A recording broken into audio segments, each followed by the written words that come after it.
चलिए house property का revision मैं आपको करके दिखा रहा हूँ. दो स्टूडेंट्स हु हैव डाउट और confusion in house property please ध्यान से देख लो. Question 1, compute taxable income from a let out house property from the below available information for PY 23-24. Municipal value, fair market value, standard rent, actual rent received और receivable, unrealised rent, loss due to vacancy, municipal tax due and municipal tax paid. दो figure दिया हुआ है. इसमें से जो payment हुआ है उसको हम लोग कंसिडर करेंगे, जो ड्यू अमाउंट है इसको हम लोग पूरा इग्नोर करेंगे. ये वाला जो फिगर है हम लोग पूरा इग्नोर करेंगे, only municipal tax paid amount को कंसिडर करेंगे. इंटरेस्ट ऑन बोरोड कैपिटल दिया हुआ है. जल्दी से चलिए इसका सॉल्यूशन एक बार करके देखते हैं क्या होगा. ठीक है, आपने देख लिया क्वेश्चन क्या है. अभी चलिए हम देखते हैं सॉल्यूशन क्या होगा. ध्यान देके देखिए, हाउस प्रॉपर्टी में क्या होता है, फॉर्मेट बहुत सिंपल होता है. Computation of taxable income from late out house property, GAV, उसमें से म्युनिसिपल टैक्स जो पेड हुआ है वो माइनस होगा. फिर NAV निकलेगा, NAV से स्टैंडर्ड डिडक्शन 30% ऑफ NAV. आप एक बार प्लीज कैलकुलेशन देख लेना, अगर कहीं पे मैंने गलती किया है आप प्लीज इसको रेक्टिफाई कर देना. NAV हो गया, NAV से स्टैंडर्ड डिडक्शन माइनस होगा 30% of NAV. Interest on borrowed capital, ये माइनस होने के बाद हम लोग का क्या निकलेगा, income from late out house property. इसमें क्या इंपॉर्टेंट है, GAV कंप्यूटेशन इंपॉर्टेंट होता है. GAV कंप्यूटेशन कैसे निकालेंगे, ध्यान देके देखिए. कैलकुलेशन ऑफ GAV नोट में नीचे जाके आप क्या करेंगे, म्युनिसिपल वैल्यू क्वेश्चन में दिया हुआ है, municipal value, fair market value whichever is higher. Municipal value और fair market value whichever is higher. कौन सा है, 4,50,000. ये हो गया. ठीक है, ये ले लिए. वो क्या होगा, ये जो फिगर होगा, फिर जो अगर क्वेश्चन में स्टैंडर्ड रेंट दिया हुआ है, ये वाला फिगर इसके ऊपर नहीं जाएगा, ये वाला फिगर इसके ऊपर नहीं जाना चाहिए. ठीक है, तो यहाँ पे 5 लाख है तो उसके नीचे है, तो 4,50,000 मेरा हो गया क्या है, रीजनेबल रेंट. 4,50,000 और standard rent whichever is lower, ये हो गया मेरा रीजनेबल रेंट. रीजनेबल रेंट निकल गया. फिर क्या होगा, एक्चुअल रेंट. एक्चुअल रेंट क्या है, एक्चुअल रेंट रिसीव्ड और रिसीवेबल क्वेश्चन में दिया हुआ है. एक्चुअल रेंट रिसीव्ड और रिसीवेबल से अगर आप अनरियलाइज्ड रेंट माइनस करोगे तो आपका क्या निकलेगा, एक्चुअल रेंट निकल जाएगा 5,50,000. ये दो फिगर क्वेश्चन में दिया हुआ है, ये हो गया मेरा एक्चुअल रेंट. रीजनेबल रेंट आप निकाल चुके थे, एक्चुअल रेंट आपने निकाल दिया. रीजनेबल रेंट और actual rent whichever is higher. Reasonable rent, actual rent whichever is higher.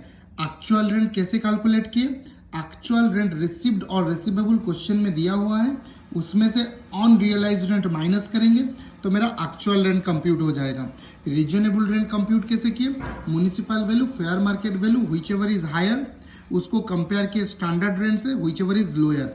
ये हो गया मेरा reasonable rent. Reasonable rent, actual rent whichever is higher, ये हो गया मेरा क्या है, GAV होना चाहिए. लेकिन अगर क्वेश्चन में लॉस ड्यू टू वैकेंसी दिया हुआ है, इसको भी हम लोग माइनस करेंगे. माइनस करने के बाद मेरा GAV निकल गया. ठीक है, वंस GAV निकल गया 90% काम खत्म हो गया. GAV निकल गया तो क्या करेंगे हम लोग, GAV को पुट कर दिए.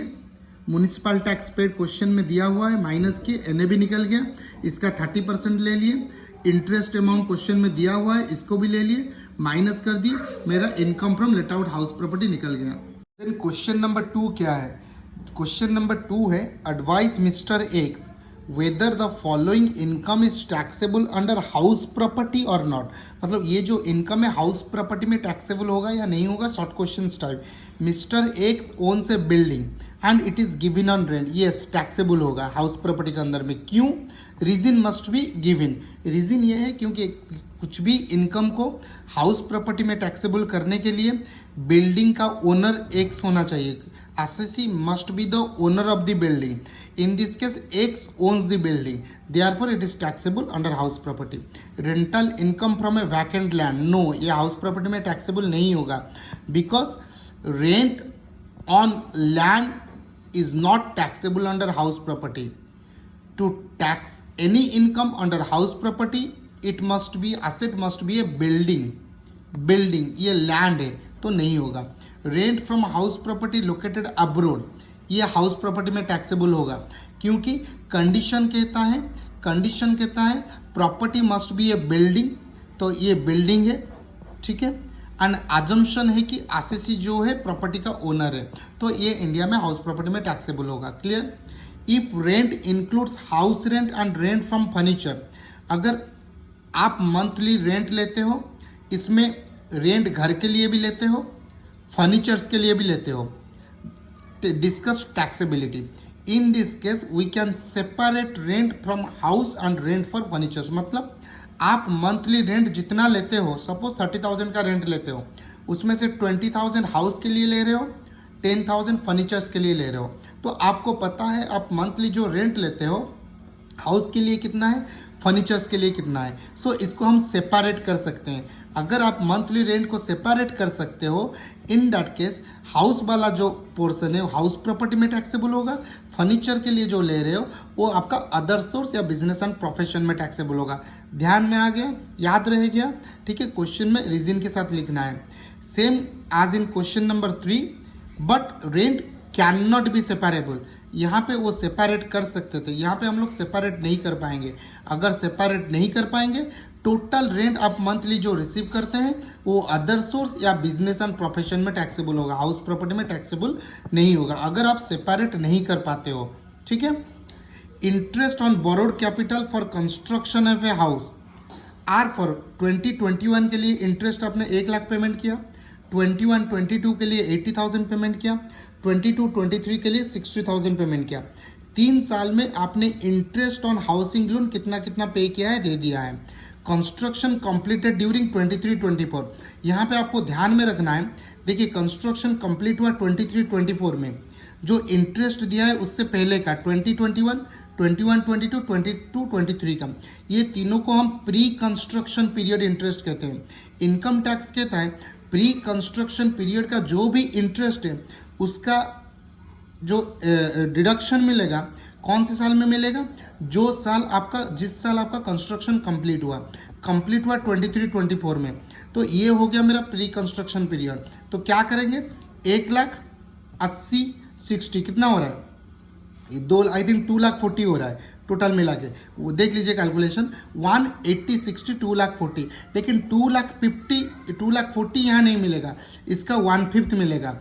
1/5 डिवाइड करो, जो फिगर आएगा वो वाला फिगर 23-24 में आपको डिडक्शन मिलेगा। क्लियर। इसको प्री कंस्ट्रक्शन पीरियड इंटरेस्ट कहते हैं।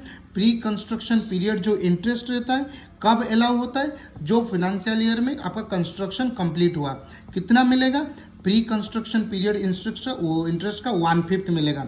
सो 2,40,000 divided by 5। Clear. Write the conditions when interest on borrowed capital on self-occupied house property will be maximum 30,000. In normal condition self occupied house property का जो deduction होता है interest का वो 2 लाख होता है, लेकिन क्वेश्चन पूछ रहा है कौन से कंडीशन में ये मैक्सिमम 30,000 होगा, 2 लाख नहीं होगा, 30,000 होगा। क्लास नोट्स में स्पेसिफिकली इसका कंडीशन दिया हुआ है। 3 कंडीशन है। फर्स्ट कंडीशन, 1 अप्रैल, आप देख लीजिए 1999 से पहले अगर आप लोन लिए हो, 1 अप्रैल 1999 से पहले अगर आप लोन लिए हो तो यहाँ पे क्या होगा, आपका 30,000 हो जाएगा मैक्सिमम लिमिट। या कंस्ट्रक्शन आपका 5 इयर्स के अंदर में कंप्लीट नहीं होता है, लोन लिए, लोन लेने के बाद 5 साल के अंदर में आपका कंस्ट्रक्शन कंप्लीट नहीं हो रहा है, तब भी आपका लिमिट 30,000 हो जाएगा। ठीक है। और एक कंडीशन है बैंक अगर सर्टिफिकेट, इंटरेस्ट सर्टिफिकेट नहीं दे रहा है तब भी आपका क्या हो जाएगा, ये 30,000 हो जाएगा। एक हो गया 1 अप्रैल 1999 से पहले लोन लिए हो, दूसरा हो गया कंस्ट्रक्शन 5 साल के बाद अगर कंप्लीट हो रहा है, तीसरा हो गया बैंक सर्टिफिकेट देने के लिए मना कर दिया, इंटरेस्ट सर्टिफिकेट देने के लिए। ये 3 कंडीशन में क्या होगा, आपका 30,000 मैक्सिमम लिमिट हो जाएगा। Hope now it is clear to students.